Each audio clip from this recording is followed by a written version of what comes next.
everybody tonight to the September version of the Bristol Historical Society. We have Ms. Elise Goyette tonight. She's going to be speaking about the Black Vermonters in, let me look at her title, 1780s to 1880s, Black Americans in Northern Vermont. Mostly Heinsberg. I bought her book. It's a great book. You'll enjoy the read. Please make a point to try to sign our attendance so we can keep track of how many people we had tonight. And if you have any questions, I'm sure Ms. Goyette will be happy to answer them. So without any further ado, we'll get started. Okay, thank you very much. I'll let you out. Grab one of these. I don't want to block your view.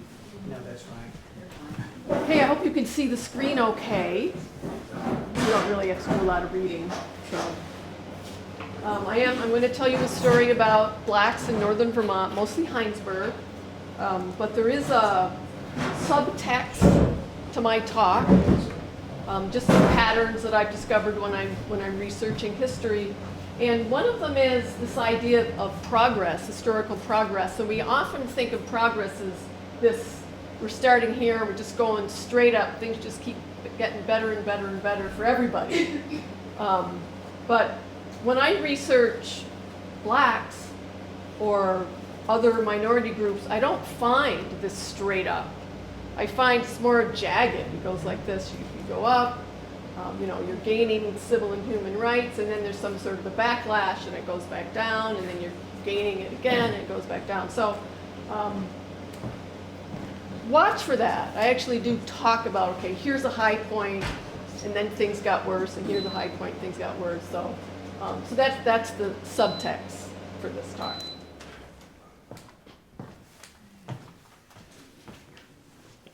I started.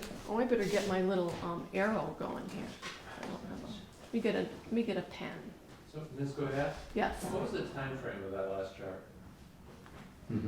Oh, 100 years? the beginning of the world until now. Okay. Thank you.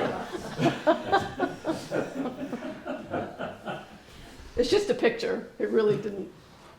It doesn't correspond to anything in particular. But let me see. So here's Burlington, right here. There was no South Burlington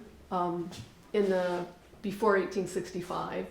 So I started in what was then Burlington, and I lived in South Burlington, and I found a man by the name of Edward Williams.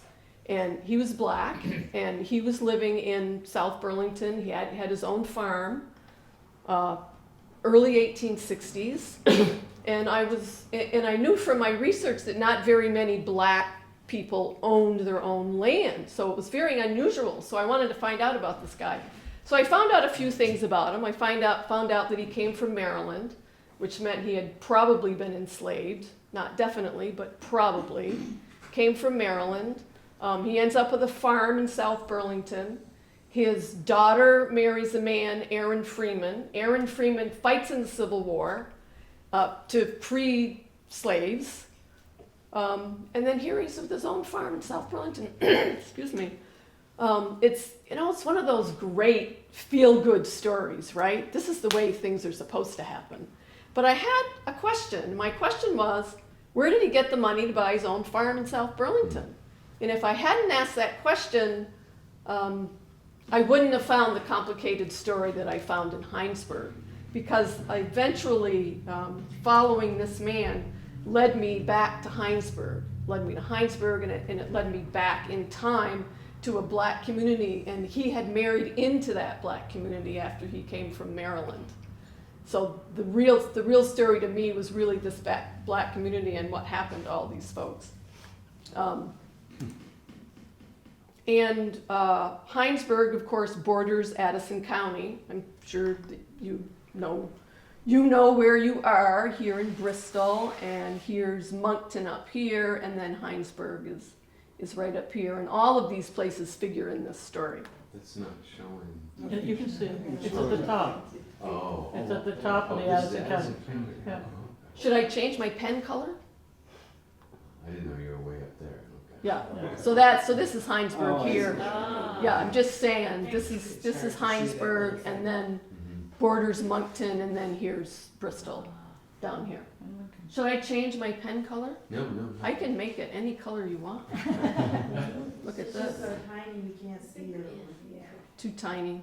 Yeah. I Awesome. wonder if I made it black if you would see it better. Let me see. Let's try that.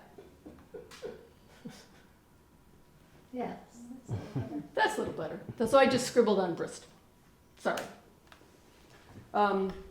But the story basically is here on Lincoln Hill in Heinsberg. And if you look up here, I don't know if you can see it because it's kind of a small screen, but it says Peters and Waters. Those are black families. And this is the bottom of the hill. And as you move up this mountain, this Heinsberg mountain, you move up this mountain, here's the hill. And then just before the road goes over into Huntington, there's a Mrs. Clark right there. So the two names that I had from the census were Peters and Clark. They're the ones who owned land. So I started with these two names, and I went back and I camped out in the town clerk's offices in Heinsberg for several months, trying to see if there was a story there. This is the setting today. Up in the left-hand top, that's a barn foundation. And we know that because archaeologists know that all the barns were exactly the same dimensions back in those days. So it's an old barn foundation from this family. Of course, the ubiquitous walls. And then this picture here with this little stone right there, that's a field stone standing up. It's the only thing that's left of the black cemetery there. The cemetery has been almost totally destroyed, except for this stone standing there and some shards that are around on the ground. So this is what it looks like today. Now, these people first settled right after our Constitution was written and ratified. Written 1787, ratified the next year, and went into effect 1789. 1790s, these folks end up in Vermont. And I don't know why, because they didn't leave any letters saying why they showed up here. But I guess I probably should read these things because you might not be able to see them, but the quote here says, "No regiment is to be seen in which there are not Negroes in abundance, and among them are able-bodied, strong, and brave fellows." This was a Hessian officer fighting for the British. So there were thousands and thousands of blacks who fought in the Revolutionary War, and they fought. A lot of them fought on the American side, and a lot of them fought on the British side. Both sides said that they were going to get rid of slavery if they won. So they had to make a decision. So a lot of people fought for the Americans, and a lot of people fought for the British. And who made the right decision? Lemuel Haynes, who was a black minister from Rutland, wrote a poem. He chose the American side. And he said, "Twice happy they who thus resign into the peaceful grave, much better those in death consign than a surviving slave." And however, those who served so nobly and sacrificed their time and strength in the common cause were obliged to return to their homes unrewarded. And that quote is about the blacks who fought in the Revolutionary War because they felt betrayed afterwards, because slavery was not extinguished in this country. Those who fought for the British were evacuated by the British and moved to other places. So maybe they were the ones that chose correctly at that time. I don't know.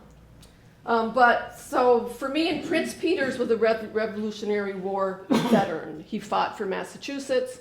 He ends up here in Heinsberg in the early 1790s. I can only guess that perhaps he did go home unrewarded, and perhaps he was looking for some isolation from all of the disappointment that he felt. So he might have been seeking isolation from whites. Not sure about that. But the next family, so they were the first ones. This map here You might be able to see this says Prince and Samuel Peters right there. This is the bottom of Lincoln Hill. And this says Clark. And the Clarks had a lot of land. They had a couple plots. Actually, their plots went over into Huntington. So they had a lot of land here. And so Shubal Clark and his wife Violet Bassett. And the interesting thing about this map is this L. Clark that we've got in the middle. Lewis Clark is the son of Shubal and Violet. And it's quite unusual for the sons of farmers to go off and buy their own land and have their own homestead. Here's a guy who, here he is, he left his family's farm and he bought his own plot of land and he's farming in the middle of this hill. That's a signifier that you are a successful family. And generally it would mean that you would stay and your family would stay and you'd still be there today and you'd be, the founding fathers and mothers of the community. But unfortunately, none of the Clarks stayed.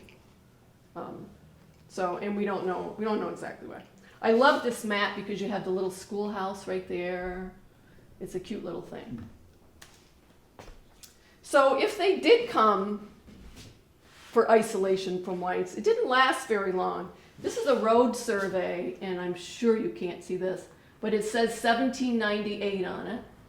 And it says that the road is starting at Shubal Clark's land, right there.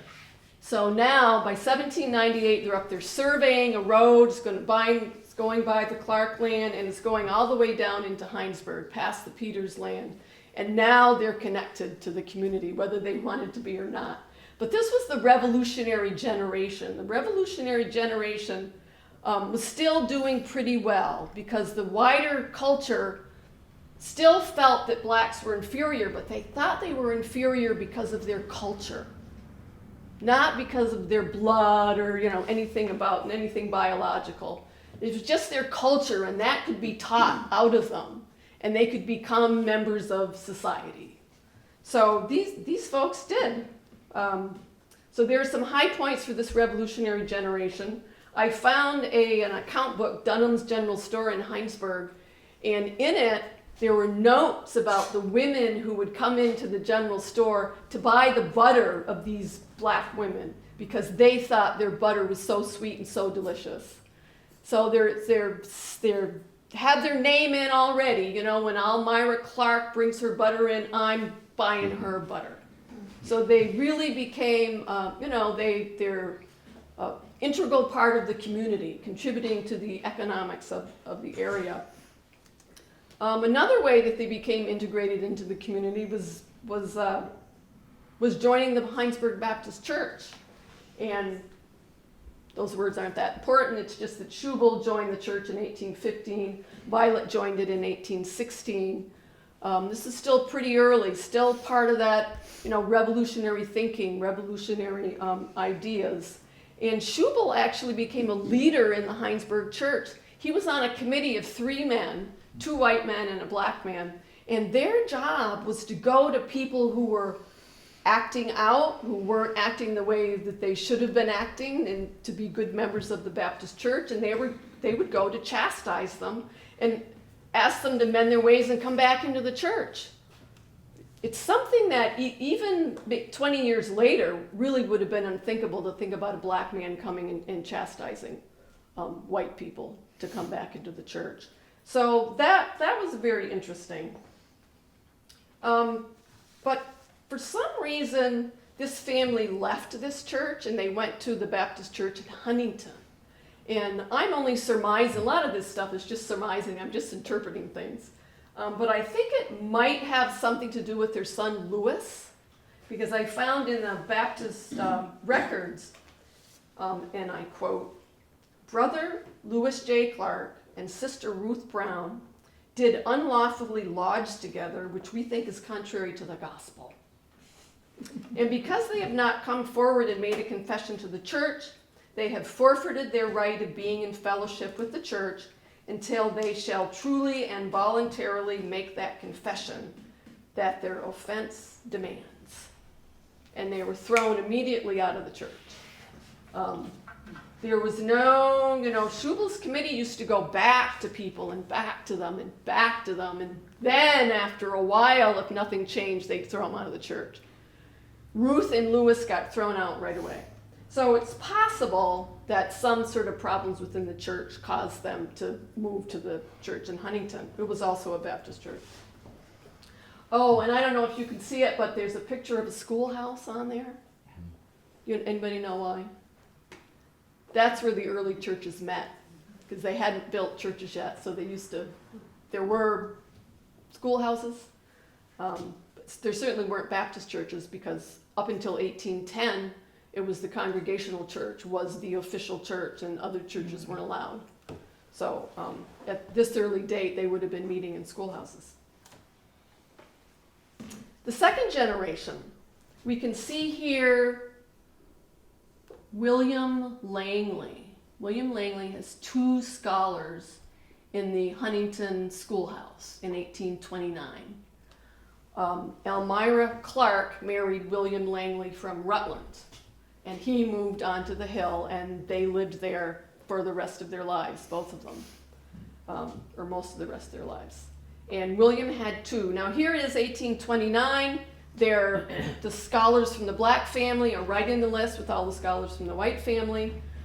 Later on, they started separating out. They'd have the white scholars, and then they'd have over in the corner, they'd put the names of the black scholars. They were separated out. And to me, that shows thinking is changing. Something's happening. They're not at that high point of revolutionary thinking anymore. They're starting to go down a bit. And what happened is scientific racism became in vogue.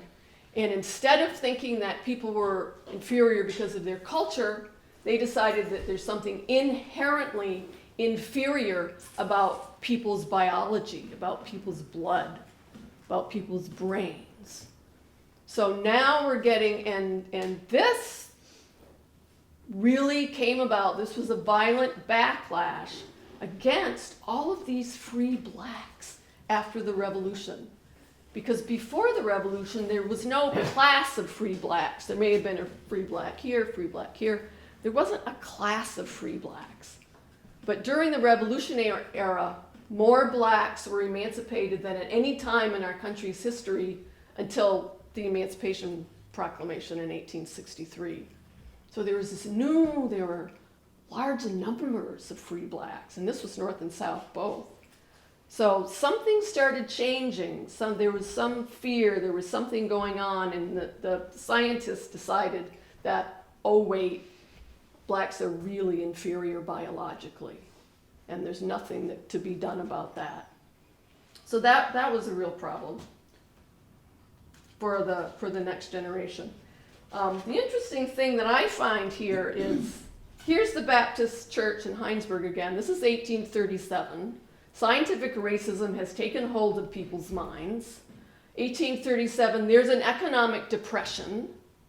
And I find this list of people in the church, and I don't know if you can see this one, but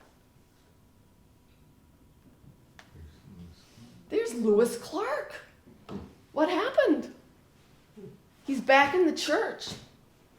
Really logically, it's trying to think, wait, this doesn't make sense. What's happening? Why is he back? But then I looked. So this is a list of the wealthiest people in the church. There's a depression. Lewis Clark has money. Maybe that's why they invited him back into the church. I don't know. I know that he and Ruth are married. I know that Ruth was also invited back into the church, and she said, not on your life. Somebody up here is going. But 5 years later, she did decide to rejoin the church. But I just thought this was fascinating. I mean, you set aside your prejudices for a while, especially if it's economics, and it's good for your pocketbook. So even though things are starting to seem like they're starting to go downhill, there's still something different going on. Did you have a question? Yes. Somebody? What are these dollar figures? Is this listed here? I assume I don't think it's how much they're donating to the church. The No. numbers are way too Yeah. big. Is it real I estate think it's how value? much they're worth. It's a No. list of property belonging. Property value? Yeah, Yeah. so it's, Assessed property yeah. value. It says Might have- I've so never it's, heard so such it's a what thing. they're worth, yeah, Yeah. their property It values. says property, it Yeah. says property at the top. Okay. Good List eyes. of property belonging to the. Yeah. Yes. I've never seen such a thing. And Lewis Sure, Clark sure. still has his property on, you know, in the middle of Lincoln Hill there that I showed you. So he's still there, he's doing well, he's, you know, there, he's farming, he's doing fine, he's one of the, you know, leaders of the church now, money-wise anyway, he is. Yeah, so something a little bit different's going on there. By the 1840s, Shubal Clark has died, and Violet, I love this because I love to talk about strong women. Violet, for her executor, was her son Louis. But Shubal's been dead, this is 1843, Shubal's been dead for 10 years. She didn't get her widow's dower yet. She goes to court, she takes her son to court to get her widow's dower, which is a third, her thirds.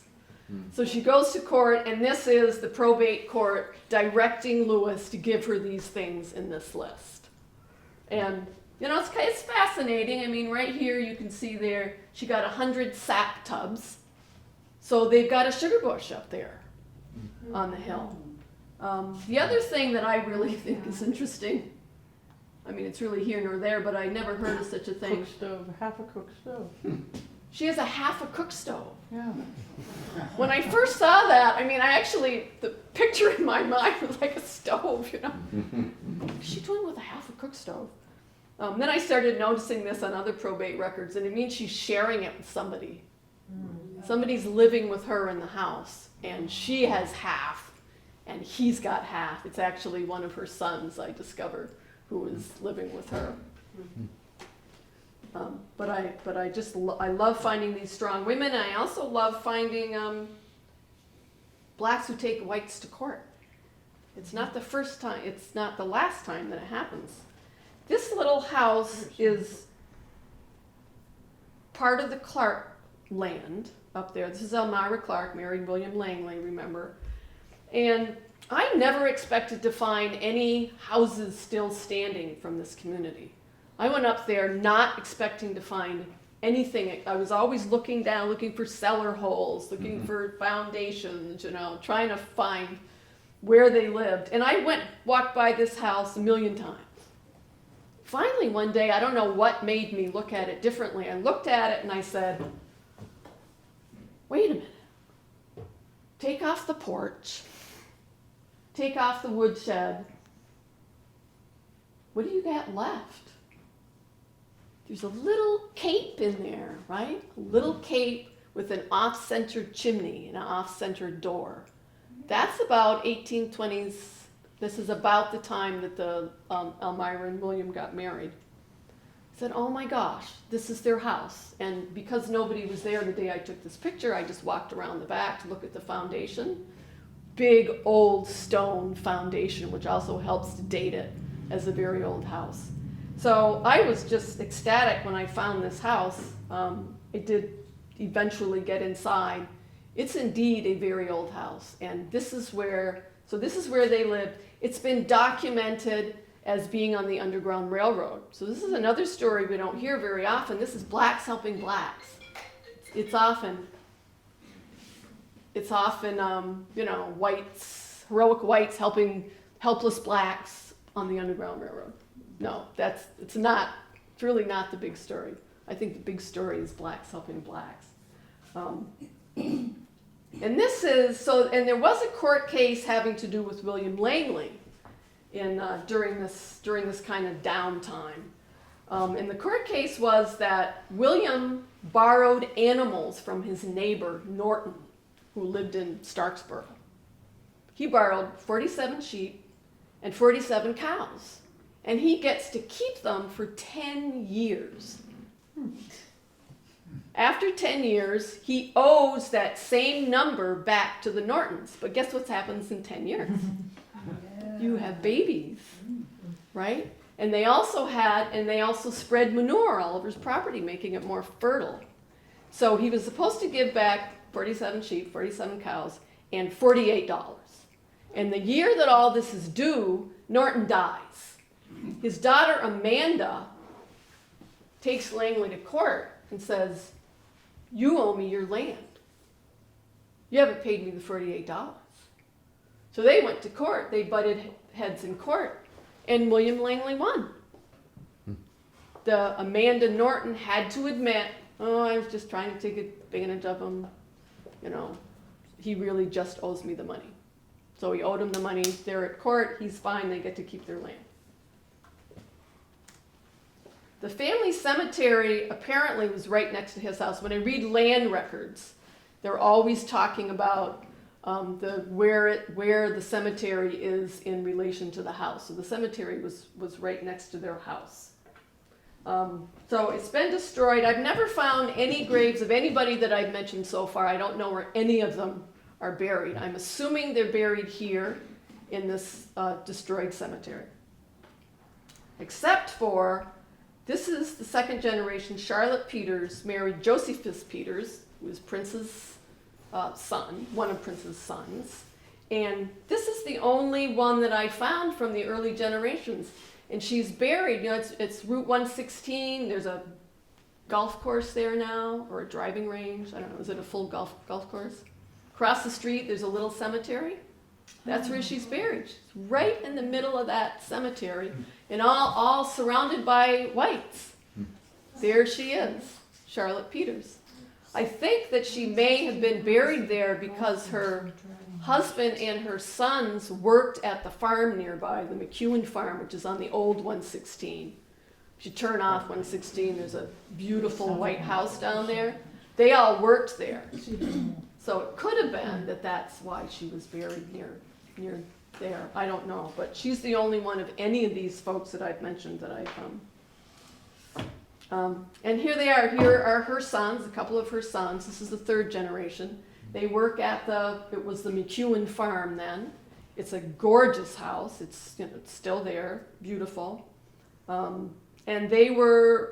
And I discovered that this family is not in the middle class anymore. They were always in the middle class. They had their own land, they had farms, they were doing well, they were middle class farmers in Vermont. By this time, the Peters are not middle class farmers anymore. They may be doing some farming, but they're mostly working for other people. These men who worked for the McEwens were skilled horsemen, and they took care of their horses there. And these men were also asked, this is the McEwen Cemetery. And see the difference. I think social class makes a difference, even in the way, you know, we treat cemeteries. But this is a gorgeous cemetery behind their house, starting to be surrounded by trees, but you can still see the beautiful wall, and the stones are still standing. And, you know, people are keeping it up. It's not the relatives that are keeping it up, but there are people who own the property now that are keeping it up. But those men, those Peters men, that picture of them with the horses is hanging in that house even today. And on the back of that picture, there was a little note. And the note said that Mr. McEwen, when he was getting old and he felt like he might die soon, he asked the Peters men to go dig his grave. So his grave was all ready for him before he died.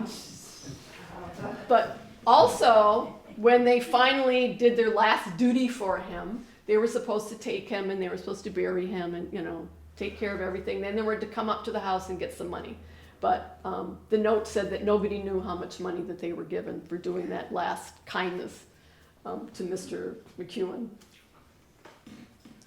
Back up at the top of the hill, this is the Clark farm. This is an agricultural census, which a lot of you might not be able to see. But they're still doing pretty well up there. This is 1860, just before the Civil War. What I find one of the really interesting things is this 450 pounds of maple sugar. That's a lot of maple sugar. It's not syrup, it's sugar. And this is 1860, remember. A lot of people were boycotting cotton because it was made by enslaved peoples. And they were also boycotting sugar, white sugar, from the Caribbean because it was made by enslaved peoples. So there was a huge uptick in people wanting to buy maple sugar. So I think they may have been tapping into that new business. Was there something else somebody wanted to talk about on this? It's kind of interesting. It's a lot of butter. A lot of butter. Yeah, look at, I know, look, 1,800 pounds of butter and how many cows? 6. So that's in 6 cows. over a year. 1,800 pounds of butter. And remember, people liked their butter. They were But the- selling it. The other farm has got the cheese. Yes. Well, Yeah. also because the milk didn't keep, so that was one of the reasons they turned most of the milk into either cheese or butter. Right. You turn it into cheese or butter. Look at the cheese. but- Yeah, liver. The Clarks aren't making any cheese, and the Livermores, on that hill are making 8,000 pounds a year. a year. Yeah, in 1860. So they made in 1860. This is an era when people are specializing. The Clarks didn't specialize as much as some of the other farmers. They were still trying to be subsistence farmers. But people are specializing, and of course that was, you remember the Heinsberg, what was the Economo cheese factory in Yes. Heinsberg, which is no longer around. But this is the beginnings of that cheese industry. This is in 1860. So they're still doing pretty well up there, the Clarks. I don't think they're still working for themselves. They're not working out for other people like the Peters are at the bottom of the hill. They're still doing pretty well. But then the Civil War comes, of course. By the end of the Civil War, they're all gone. All the farmers at the top of the hill, all the Clarks, the Langleys, all of them, they're all gone by after the Civil War. The Peters stay into the 20th century. But the Civil War, this was another high point for people. Now, for black folks, this is the second revolution, the Civil War.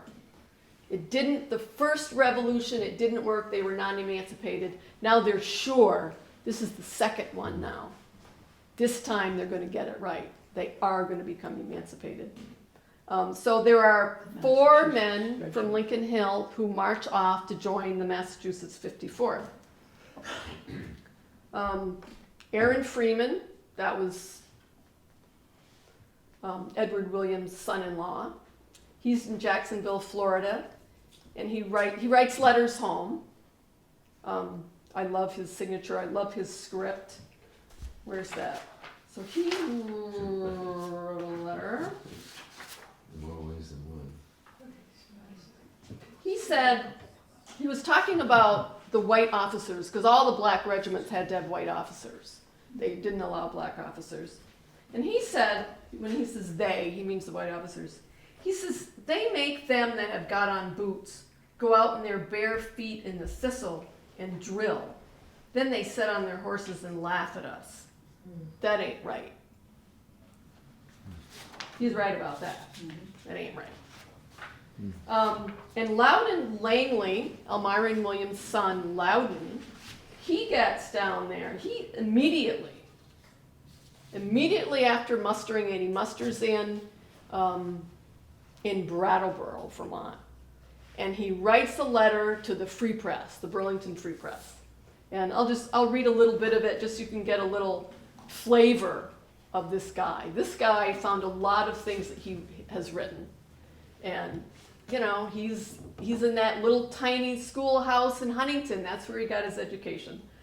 So he's writing, editors of the Free Press. You are aware that we, the Vermont men in this regiment, left Brattleboro January 23rd, for I saw it stated in the Sentinel that almost a mutiny occurred among the colored soldiers' regiment because the white soldiers received $75 and the black soldiers received nothing. This, although coming from the Sentinel, is nevertheless true. We would have been superhuman had we sustained all of the disappointment that the truth conveyed without being greatly chagrined and disposed to mutiny. Indeed, I think that if the boys had had their arms, that every man of them would have died on the spot before leaving camp without the payment of their just due. It was feared by the officers that they would have trouble with us, and so recourse had to be falsehood. We were told that owing to our going into a regiment from another state, our $75 had been sent to the headquarters of our regiment, Hmm. where we would be paid off as soon as we arrived. A falsehood that even Satan himself would blush to promulgate. Suffice it to say that we have sent a letter to our excellent governor, Gregory J. Smith, complaining of our grievances and asking for the interposition of his executive authority on our behalf. He ends the letter by saying, the boys are all pleased with the draft because they think it more than fair for all to share in the perils of the fight, as well as the blessings of the perfect and peaceful liberty that is sure to follow. One, He was very optimistic. He was also obviously very well educated. And he writes very well. So when Loudon gets down to South Carolina, he runs into the South Carolina 1st. This was the first black regiment of the Civil War. It wasn't the 54th. 54th was the first northern black regiment. The first black regiment was South Carolina, the South Carolina 1st, formed before the Emancipation Proclamation, but it was all people who had escaped slavery, and they were organized into a regiment.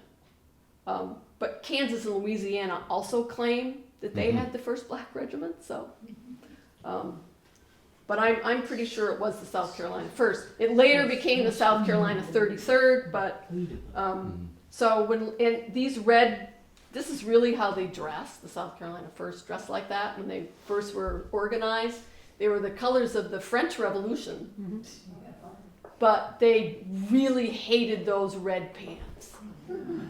Mainly because it was too easy for the enemy to see them. So they couldn't wait to get rid of those red pants. And so by the time Loudon asked to be transferred to this regiment down in South Carolina, they're no longer wearing those red pants.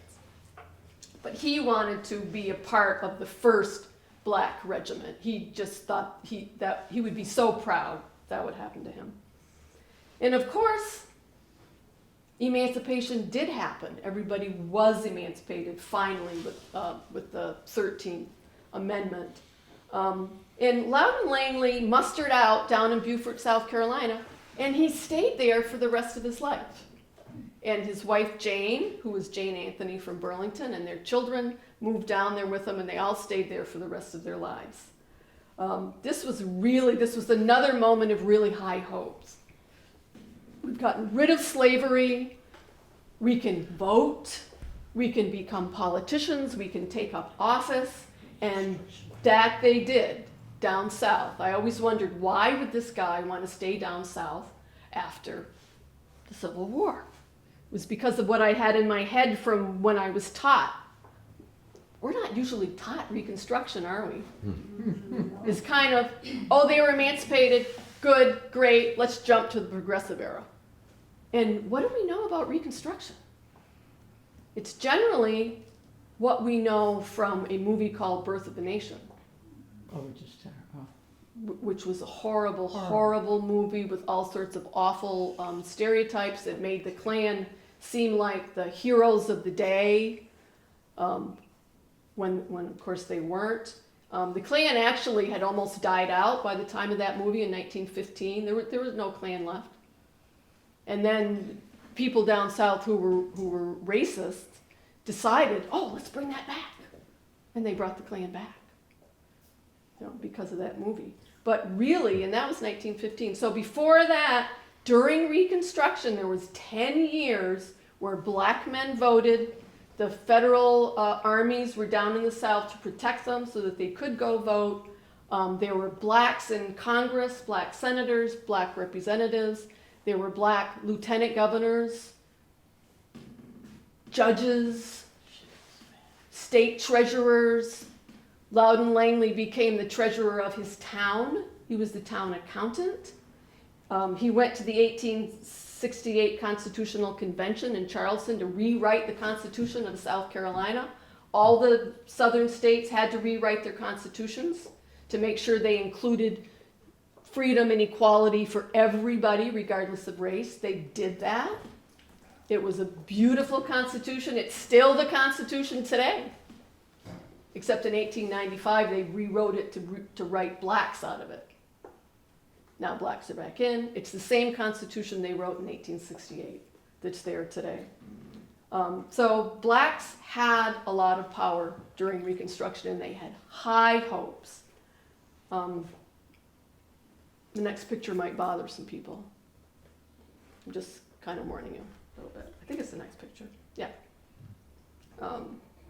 But by 1876, when Hayes became president, pulled all the rest of the federal troops out. Wade Hampton in South Carolina had a army of 5,000 red shirts that rode into Columbia and threw out all the black office holders and took over the state of South Carolina. And we were deep into it's a picture of a lynching. I think we should face these things in our country. We don't face them. That's one man and two women hanging there. They'd hang a man. They'd hang you for anything. Maybe you were too uppity. Maybe you didn't get up the sidewalk fast enough. Maybe you complained about not getting your just pay. Heard a story about a man who was lynched because he said he wasn't getting what he had been promised to get. His pregnant wife went the next day to express her agony about what happened. They lynched her. Cut her baby out of her and left the baby hanging while she was hanging. I mean, these are some really, horrible things. And that was the old Klan, the first Klan down there on the bottom. That's what they looked like. The white, what would you call them? Sheets.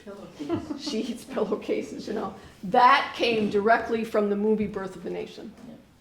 Modeled right after that. But so Loudon Langley ends up losing everything. At the end of his life, he was an assistant lighthouse keeper in South Carolina. And he died at 41, and he's buried in the National Cemetery down there. But that's my next book. That's my book I'm working on now. I'm going to write about the experiences down in South Carolina. And just to wrap up, getting back to the Hill, the Peters family, that house is still standing on Lincoln Hill. This is the second Peters house. They built this one, and then the old one was still on the property. But like good Vermonters, they just gradually tore it apart and used it for firewood. So the first one's gone. A lot of the Clarks at the top of the hill, and that's where Edwin Williams, remember I started with Edwin Williams in South Burlington. This George Williams is his son. They end up moving down into Burlington on Elmwood Avenue. He's there, Aaron Freeman is there. There are a lot of people from the hill that moved right into Elmwood Avenue. George Williams became a barber, and he did very well. They had their own house, 205 Elmwood Avenue. They did quite well. As a matter of fact, George Williams' son was the first black graduate of UVM Medical School. He became a doctor, 1909. That was before the 1915 movie. After that movie, that sort of thing didn't happen for a long time. But for a while again, things were going well, but the Peters family, they're the ones who are still around. There were some here in where are we, Bristol. There were some here. There are a lot of them in Heinsberg. There's St. Albans. I've met them. They're all over the place. They're white. They're white. As a matter of fact, they didn't know they were descended from Prince Peters. It's so sad. I mean, here they are. They're descended from a Revolutionary War veteran. They didn't know it because it had been hidden in their families. Their families had, at some point, in order to protect their kids, started lying because they wanted to claim that whiteness, which brings a lot of privileges with it. So these people, I guess I kind of sprung secret loose. I didn't expect to find any descendants around, but found an awful lot of them. And it's sad that but now they're really proud and happy to know of their true ancestors and how important they were to this country. So that's way too small, but these are all the names of people from 1830 to the 1870s that I found in Bristol. And so there's Peters in there, there are Princes in there, and there's also a Rhoda Morocco. People were Yes. talking about her before. She's there first in, where do I find Oh, her? is it 1870? You've got good eyes. Wait, she's there. She's 1860. She's on here. Oh, yeah, See her? Yep. She's here at least 1860. You know, and who knows? Oh, I see her. She's I listed see her. again in 1870. In 1870, and there she is. Oh, there's your lady. She's in the doorway. She's about 85. This is 1870, Is this And- her house here in Bristol? and this was her house, On and the- a on couple the of her north. grandchildren are standing outside there. That's 1870. Well, the other thing that's amazing about her, she lived to be 104. Did she? Yeah. 104. Yeah, that is amazing. Where was So that house bring up- located? Where in Bristol? What? I Where don't in know. Bristol was Somebody that? might know. I do. Reg Yes, knows. Oh, good. And if you look at the book that was done when they replaced the bridges up here in Rockydale, if you look at the road that goes up to Lincoln, the Rhoda Morocco house site is identified. On the way to Lincoln? On the way to Lincoln, yes. How is it identified? Where would it have been? Where She's on the maps. I don't know, is it hers? I don't The know. two at Circle, Circle Current, the two were hers, where she was at Circle Current. Right around in the circle. Yeah, right there, if you walk down to the water and turn around. You mean the Right first, the first place where you can pull off going up to No. Lincoln? No. North of, well, No, after Bartlett's. after Bartlett's. Oh, up by Eagle Park. No, before that, right after Bartlett's, where How Circle, about- where they swim. A historical marker. That would be fantastic. There Let's is. get a historical marker there, and then everybody will know where it was. for her. But I don't know very much about her. There's definitely a story here in Bristol.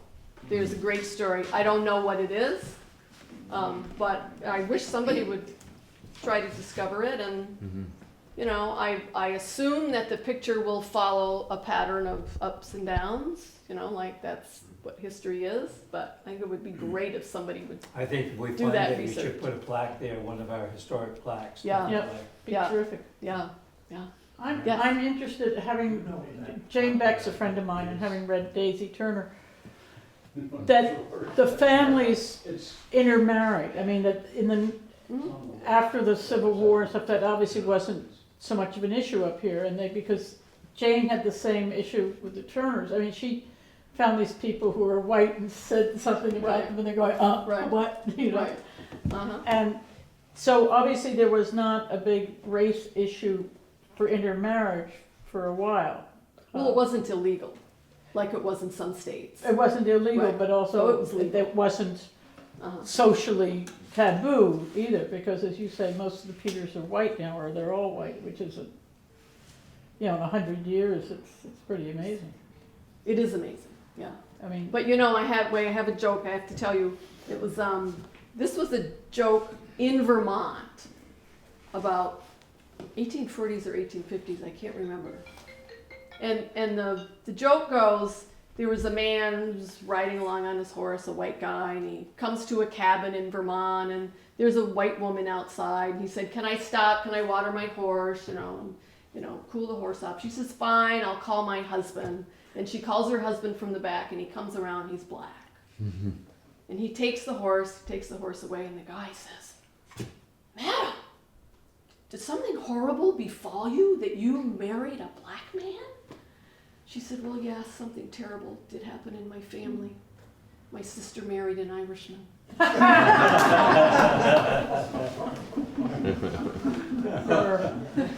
So it shows you a little bit of Vermont humor.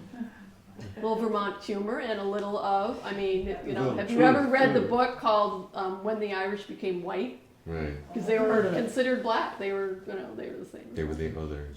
Yeah, yeah. Any other questions or comments? Yes?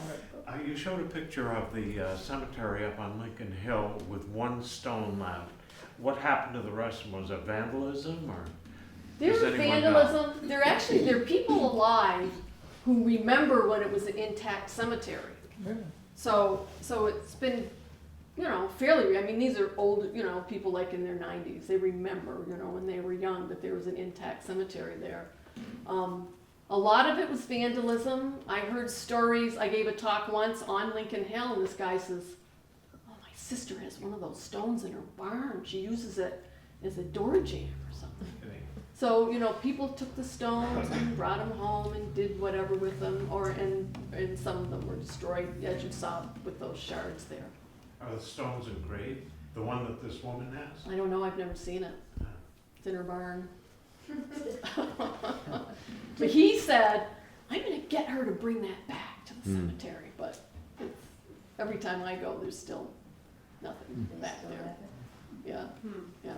Wasn't the historic marker on Lincoln Hill taken down several times? Wasn't that vandalized? Well, once it was, yeah. Just once? There's a historic marker. The bottom of Lincoln Hill, they didn't want it. The people on the hill did not want it where the cemetery was because they were afraid of more vandalism. They were afraid people would come and dig, so they said, we can't put it here.